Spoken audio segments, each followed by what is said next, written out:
Bonjour à tous, j'espère que vous allez bien. Vous le savez, les émissions Aube, c'est reparti pour cette année.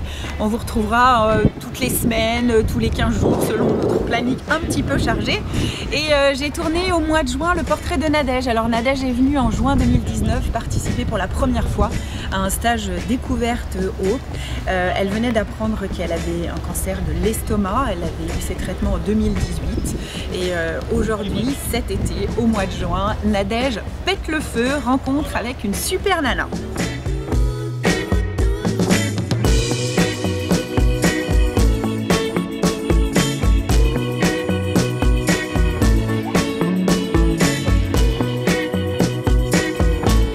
Nadège, bonjour. Alors toi, tu as intégré l'association Aube il y a peut-être une année, hein, je crois qu'on s'est vu pour la première fois. Alors effectivement, pour moi Aube, ça fait pile poil un an, puisque juin l'année dernière, je découvrais l'association, je participais à ma première journée Aube. Donc voilà, c'est super parce que je vois vraiment le chemin parcouru en plus. Puis voilà, faire une interview sur la date anniversaire, c'est vraiment sympa en fait. Ah, le hasard. Le hasard complet, ouais. Il n'y a plus de hasard. Non, non, non, il n'y en a pas de toute façon. Alors toi, donc tu as intégré l'association, tu as eu un cancer, tu étais super jeune aussi. Tu vas nous raconter en quelques mots ce qui t'est arrivé, mais j'aimerais surtout que tu nous racontes ce que t'a apporté la maladie. Alors oui, en fait, pour faire court, j'ai eu un cancer diagnostiqué en 2018, donc à l'âge de 33 ans, avec pas du tout le profil pour la maladie. Voilà, pas de surpoids, ce qui est normalement un petit peu le cas pour l'estomac. Donc cancer de l'estomac, c'est plus, voilà, en général, les hommes, passer la cinquantaine, enfin voilà, dans les grandes lignes. Hein. Exactement, moi, ça coule de source. Donc oui, grosse surprise, effectivement, je ne m'attendais pas du tout à ça. Forcément, parcours compliqué, voilà, ça fait 2 ans maintenant, je commence vraiment à bien sortir la tête de l'eau. C'est sûr que le cancer, c'est une épreuve, mais c'est pas n'importe quelle épreuve. Ça fait vraiment sortir, je pense, les forces profondes qu'on peut avoir, ça oblige à aller vraiment chercher très loin en soi. Moi en tout cas, j'ai découvert des capacités d'adaptation. Alors c'est vrai qu'on parle souvent de résilience, c'est un terme qu'on entend beaucoup dans la maladie, mais c'est vraiment ça, c'est vraiment aller chercher des ressorts qu'on n'a pas, qu'on se connaît même pas en fait. Tu pensais que tu les avais en toi? Non, moi voilà, je pensais être quand même quelqu'un de fort, sans prétention, se dire voilà, j'ai déjà eu des coups durs et je m'en suis sortie, mais voilà, aller plonger aussi loin. Qu'est-ce qui t'a fait? Tu t'es découvert ce cancer, c'était un peu la cata. Pour l'anecdote, tu as quand même été opéré le soir de la Coupe du Monde, donc j'aimerais juste que tu me racontes un tout petit bout, parce qu'à chaque fois que tu me racontes, tu me fais mourir de rire. En fait, alors le soir de la Coupe du Monde, le lendemain de la Coupe du Monde, je passais un examen du diagnostic, c'était pas tout à fait l'opération, mais il y avait une anesthésie générale, c'était voilà, sur Lyon, etc.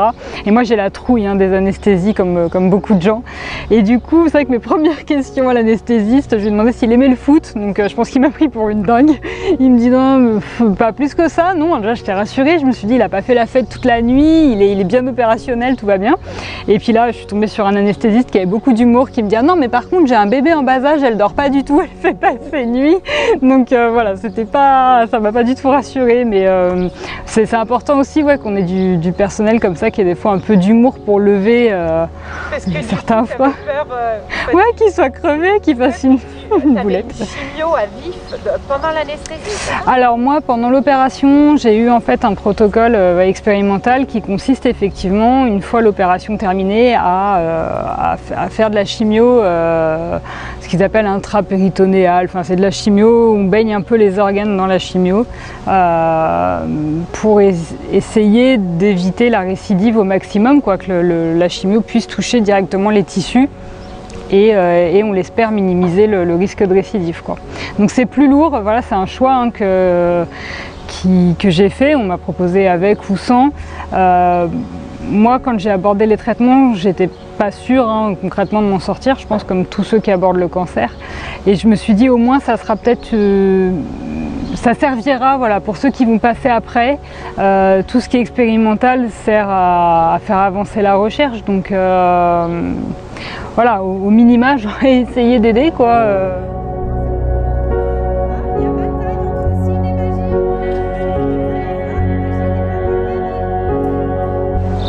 Travaille un petit peu pour Aube, tu vas expliquer, mais tu as surtout décidé de monter ton association Les Mots en Scène. Ouais, en fait ça a été un fil conducteur pendant toute ma maladie, de me dire si je m'en sors, je veux vraiment aider ceux qui passeront après, parce que j'ai vraiment senti voilà, cette envie de vivre, quoi, cette rage de vivre que j'ai pu avoir.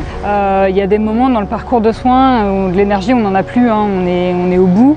Voilà, de me dire ça permettait de donner du sens à ce que j'ai vécu, je pense. Et puis on a besoin aussi de rendre ce qu'on nous a donné, quoi. De rendre cette chance qu'on a eue, l'énergie qu'on a eue, de se dire voilà, toi c'est ok. Déjà tu as eu la chance de te battre, parce que je pense qu'il ne faut pas oublier qu'on n'a pas tous cette chance, hein. Il y a quand même des diagnostics qui tombent où voilà, il n'y a aucune marge de manœuvre. Il y a des gens qui sont pris en charge trop tard et qui n'ont pas cette chance de se battre. Donc déjà, moi j'ai eu cette chance de pouvoir me battre. Eu la chance, voilà. Moi je me suis dit, t'as une chance, elle est peut-être pas épaisse et ça va pas être simple, mais faut la saisir. Et puis voilà, si par la suite, une fois que tu es libéré de tout ça, tu peux effectivement rendre cette chance un peu qui t'a été donnée, essayer d'en faire un peu bénéficier les autres, je crois que c'est vraiment le minimum qu'on peut faire en fait. Moi c'est ma vision en tout cas des choses. Donc du coup tu as créé Les Mots en Scène assez rapidement, hein, finalement, parce que en fait, parce que des fois on se dit bon allez, maintenant je vais vivre pour moi, puis finalement tout de suite t'as presque envie de vivre pour les autres. Oui, ça a été aussi quelque chose que j'ai dû démêler, hein, qu'il faut d'abord vivre pour soi pour pouvoir aider les autres, hein. On ne peut pas vivre pour les autres, il faut arriver à vivre pour soi en ayant une part ouverte pour les autres, je crois que c'est un peu ça. Mais oui, j'ai créé Les Mots en Scène quasiment tout de suite derrière, alors que j'étais à peine sur pied. C'est une association, voilà, que j'ai montée aussi avec mes proches, et notamment ma maman qui m'a énormément aidée dans le parcours de soins, qui a été avec mon mari, qui a été mon aidant au quotidien, et je me suis dit que ça serait intéressant elle aussi qu'elle puisse amener sa vision de la maladie aux aidants qu'on accueille, hein, parce que l'association est ouverte au cancer, tout type de cancer, hommes, femmes, toute pathologie confondue, et aux proches, parce qu'on sait que les proches, c'est super dur, hein, pour eux aussi au quotidien, et je crois qu'elle peut vraiment amener ça, sa vision, elle connaît le sujet, quoi, malheureusement. Elle t'a porté tout au long de la maladie, donc elle sait. Donc du coup, ça se passe comment? T'accueilles les gens, de quelle manière, à quelle fréquence? Alors en fait, je suis une fois par mois à l'hôpital d'Annemasse et une fois par mois à l'hôpital de Thonon.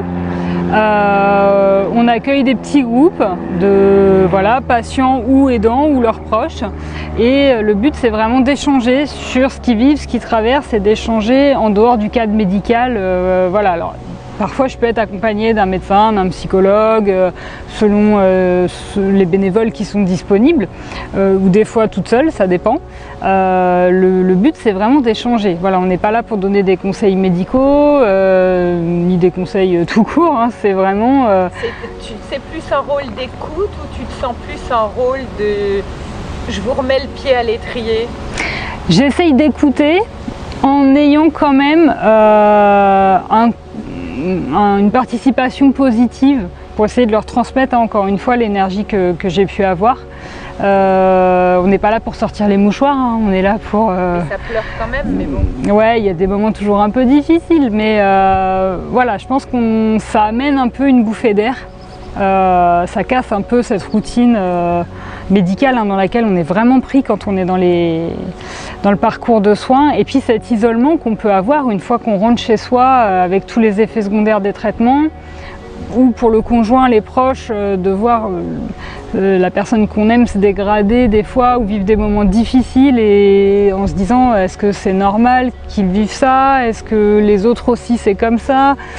voilà, on n'a pas grande science à amener, hein, c'est juste de dire, bah voilà, moi aussi j'ai vécu ça, ou à l'inverse, moi ça. C'est permettre aux gens de se projeter sur toi en fait, de dire si elle en est là, ça veut dire que je suis capable de le faire. Alors indirectement, je me rends compte que c'est ce qui se passe en fait, c'était pas le but, c'était pas le but, mais voilà, c'est des fois ce qui leur sort, et des fois les gens me disent, bah en tout cas voilà, arriver à vivre ça pour en arriver là, ça amène de l'espoir. Je crois que le but c'était ça, hein, c'est un peu comme Hope, hein, c'est amener de l'espoir en fait, ouais.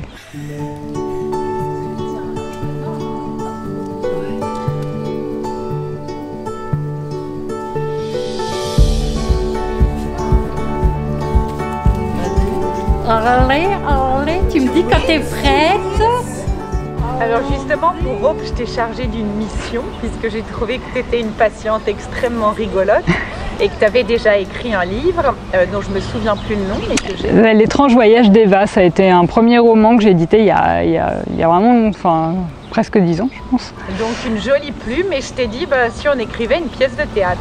Oui, en fait, moi je trouve que c'est le luxe extrême qu'on peut avoir, c'est d'en rire en fait de tout ça. Je me dis déjà s'en sortir, c'est déjà pas rien, mais si en plus on pouvait s'en marrer, là franchement, je crois qu'on serait au top. Et puis ça permet de prendre du recul. Des fois, quand on est dans la situation, qu'on le vit, on se dit mais c'est pas vrai d'entendre des trucs pareils ou de vivre ça. Et après avec le recul de se dire mais c'est un sketch en fait, c'est une blague, voilà, certaines phrases ou choses qu'on a pu vivre. Et puis c'est vrai que quand on passe nos journées Hope, qu'on est tout ensemble, souvent on se marre en fait, hein, on en rit, je crois que c'est ça. On se pique des vraies crises de fou rire où finalement on tourne la maladie en dérision. C'est ça, donc autant y aller jusqu'au bout quoi. Autant, donc ça a été un vrai travail de collecte de témoignages. Hein, J'en cherche encore. J'en cherche encore, alors après bon, aussi bien chez Hope, hein, il y a beaucoup de participantes qui ont joué le jeu, ou même en dehors de Hope. Voilà, j'ai fait des appels un peu à témoignages, donc tout ce que j'ai pu entendre, ce qu'on a bien voulu me confier, hein, parce que je n'intègre dans la pièce que ce qui m'a été confié en sachant que c'est volontairement ça l'usage final, hein. Je me sers pas de ce que j'entends à l'insu des gens, non c'est pas le but. Donc on pas peut facile. Si jamais on peut bien sûr, t'envoyer par email. Tout à fait. Après c'est pas toujours facile parce qu'il y a des fois des témoignages qui à la base sont pas drôles du tout, hein, forcément. Arriver à les transposer en quelque chose de drôle sans non plus que ça blesse la personne qui me l'a confié, hein. Il y a aussi une notion de confiance dans tout ça. C'est un vrai travail d'équilibriste, mais on touche au but là, le texte a vraiment bonne forme. Je crois qu'on a la bonne formule et j'y suis presque là dans l'écriture, donc ça va prendre quand même du temps. Mais c'était important pour moi d'amener le projet au bout par rapport justement à toutes celles qui m'ont confié des témoignages pour en faire quelque chose. Parce que la version de l'écriture, là, on y était plusieurs fois hein, quand même, hein, 3-4 versions différentes pour trouver vraiment le bon ton. Oups, je tombe. Donc voilà. Ça c'est une affaire à suivre en tout cas. Oui, c'est vraiment en bonne voie et bon, puis avec cet épisode de Covid aussi, hein, on est tous pareils, ça ralentit un peu les choses, mais encore une fois, c'est pas parce qu'on est confiné qu'on peut rien faire. Donc au contraire, j'ai pris du temps pour écrire et puis récolter des nouveaux témoignages. Voilà. Si en un mot tu devais résumer ce que t'a amené la maladie? Des ouvertures, des prises de conscience. Souvent, quand je passais mes journées Hope, j'entendais des gens qui me disaient moi maintenant, depuis ma maladie, tout est possible. Alors j'en étais pas encore là, donc je l'entendais sans le comprendre. Aujourd'hui, ouais, je crois vraiment que c'est ça que m'a amené la maladie, c'est cette capacité de me dire que tout est possible. Si ça a été possible dans un sens, je vois pas pourquoi ça ne le serait pas dans l'autre. S'il est possible que moi j'ai eu un cancer alors j'avais pas du tout le profil, je vois pas pourquoi il n'y a pas autant de chances qu'il m'arrive de super belles choses ou de faire de très belles réalisations qui m'auraient paru peut-être impossibles avant. Aujourd'hui, il y a pas de limite, je pense. Les limites, on se les met soi-même et c'est la maladie qui nous fait comprendre que... en tout cas, moi j'ai eu besoin de passer par la maladie pour comprendre que voilà, il faut pas se mettre de frein, la vie elle en met déjà assez comme ça, quoi. Et si c'était à refaire? Je crois que je le revivrai. Je sais que ça paraît fou, C'est quelque chose aussi qu'on entend beaucoup parmi les gens qui ont vaincu le cancer. Ça serait bien qu'on puisse comprendre les choses sans avoir des épreuves aussi fortes à passer. J'adorais ma vie avant, elle était très très belle ma vie, mais aujourd'hui elle est différente, il faut l'accepter. Mais voilà, ça m'a ouvert un chemin de possible, en tout cas moi je le vois comme ça maintenant, et j'ai vraiment envie d'y aller, quoi. Merci Nadège. De rien. Voilà, une belle rencontre avec Nadège. Nadège qui a su aller de l'avant, qui a créé sa propre association. N'hésitez pas à la contacter, les mots en scène, si vous avez besoin d'échanger. Moi, je vous souhaite de passer une excellente journée. Je vous dis à tout bientôt. Ce sera sûrement une chronique sport ou peut-être le débourrage de la petite Aupe, petite ponette qui est née la veille de la création de l'association. Je vous dis à tout bientôt et je vous embrasse. Salut! Profite de chaque instant.